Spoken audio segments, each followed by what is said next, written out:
ذرا جگر کو تھام کر 20 سال سے قید و بند کی سختیاں سہنے والی اور ظلم و ستم سہنے والی ایک بہن کی دوسری بہن سے ملاقات کا منظر سنتے جائیے. جو اہل دل ہوں گے ان کے کلیجے شک ہو جائیں گے. ڈاکٹر فوزیہ صدیقی کی ڈاکٹر عافیہ صدیقی سے 20 سال بعد ملاقات ہوئی ہے، اور ملاقات کا حال کچھ یوں ہے کہ 20 سال کے بعد جب بہن اپنی بہن سے ملاقات کے لیے جاتی ہے تو دل میں یہ ارمان تھا کہ اسے گلے لگا کر اس پہ گزرنے والی سختیوں کے بارے میں پوچھوں گی کہ اس نے 20 سال کی یہ تمام اذیتیں کیسے برداشت کی. لیکن ظلم و ستم کی انتہا دیکھیے کہ دونوں بہنوں کے بیچ ایک موٹے شیشے کی دیوار حائل ہو گئی.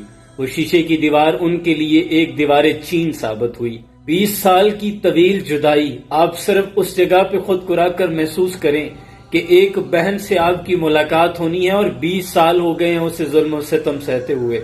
تو آپ نے کیا کچھ سوچ رکھا ہوگا. اس کا ماتھا چوموں گی، اسے گلے لگاؤں گی، اس کے ہاتھ چوموں گی، لیکن صرف بے بسی کی تصویر بن کر شیشے کے اس طرف کھڑی اپنی بہن کی آنکھوں سے بہتے ہوئے آنسو دیکھتی رہی.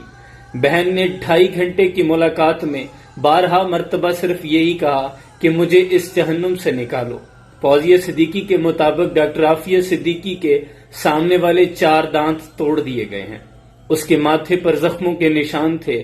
سر پہ چوٹ لگنے کی وجہ سے قوت سماعت بھی بہت کم رہ گئی ہے. 2.5 گھنٹے کی اپنی روداد سناتے ہوئے عافیہ صدیقی نے 12 مرتبہ بہن سے پوچھا کہ میرے بچوں کا کیا حال ہے، مجھے امی بہت یاد آتی ہیں. جبکہ عافیہ صدیقی جانتی نہیں کہ ماں اس کے انتظار کے صدمے سہتی ہوئی اپنے خالق حقیقی کو پیاری ہو گئی ہے.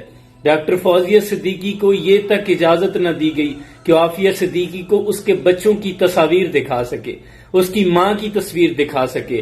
حقوق نسواں کے علمدار انسانیت کے ٹھیکیدار بنے پھرتے ہیں. ڈاکٹر فوزیہ صدیقی کو یہ تک اجازت نہ دی گئی کہ وہ اپنی بہن کو گلے لگا سکے.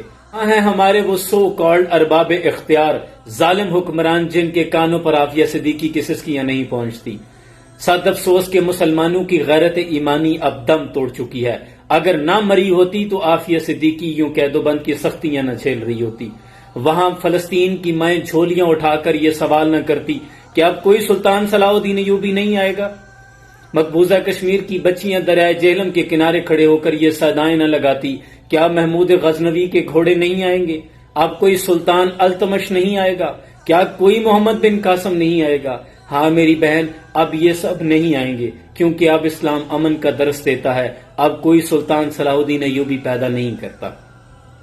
صد افسوس، ہاتھ بے زور ہے، الہات سے خوگر ہے، امتی باعث سے رسوائی پیغمبر ہے. تاریخ میں جا کر دیکھیں، عمر بن عبدالعزیز نے ایک نابینا مسلمان کے لیے اپنی ساری سلطنت کو داؤ پر لگا دیا تھا. قاصد نے جب آ کر بتایا کہ شاہ روم کے محل کے اندر مسلمانوں کا ایک قیدی ہے جو قرآن پڑھتا ہے، تو عمر بن عبدالعزیز نے خط لکھا تھا، اور آپ نے لکھا تھا کہ اے شاہ روم، اگر میرا یہ خط تیرے دربار تک پہنچنے کے بعد اگر تو نے اس قیدی کو رہا نہ کیا تو پھر ایک ایسے لشکر جرار کا تیرا سامنا ہوگا کہ جس کا پہلا سپاہی تیرے دربار میں اور آخری سپاہی میرے دربار میں ہوگا. حضرت خالد ابن ولید نے رومن امپائر کے سامنے چند ہزار کا لشکر اتار کر اور امام حسین نے کربلا کے اندر مٹھی بھر لوگوں کے ساتھ یہ پیغام دیا تھا کہ مسلمان یہ نہیں کہتے کہ ہماری اکانومی کمزور ہے. بات حق کی ہو تو پھر 313 کا لشکر اگر جذبہ ایمانی ہو تو 313 کا لشکر کافی ہے، لیکن اگر جذبہ ایمان نہ ہو تو 57 ممالک کا اسلامی اتحاد بھی کچھ نہیں کر سکتا. آقا مصطفیٰ صلی اللہ علیہ وسلم نے صرف ایک خاتون کی عزت پر ہاتھ ڈالنے کی وجہ سے پورے بنو قینقاع قبیلے کو نکال دیا تھا کہ تم نے عورت کی عزت پہ ہاتھ ڈالا ہے. لیکن اب ہماری غیرت ایمانی ختم ہو چکی ہے.